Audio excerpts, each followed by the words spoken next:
Nakahanda na ang buong hanay ng kapulisan sa NCRPO sa inaasahang pananalasa ng Super Typhoon Nando at Tropical Storm Opong. Ipinag-utos ni Police Major General Anthony A. Aberin, Regional Director ng NCRPO, ang pagpapatupad ng full alert status upang matiyak ang kaligtasan ng mamamayan sa Metro Manila. Kabilang sa inilatag ng mga hakbang ang pagmumobilisa sa Disaster Response Unit at Search and Rescue Team sa iba't ibang lungsod sa Kalakhang, Maynila. Paghahanda ng mobility asset tulad ng patrol vehicles, truck, rubber boats at iba pang gamit para sa mabilisang paglilikas kung kinakailangan.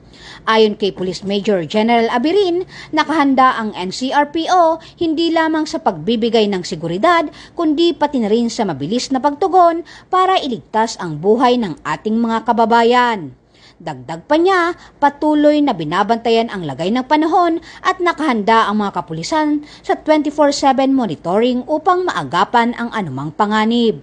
Pinayuhan din ng NCRPO ang publiko na manatiling alerto, makinig sa opisyal na abiso ng gobyerno at agad makipag-ugnayan sa mga otoridad kung kinakailangan ng tulong.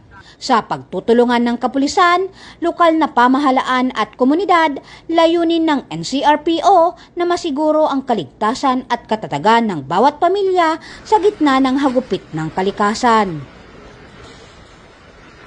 Mula dito sa Camp Bagong Diwa, Bikutan, Taguig City, ako po ang inyong PNN correspondent, Patrol Woman Ivy Corporal, alagad ng batas, tagataguyod ng Balitang Pulis.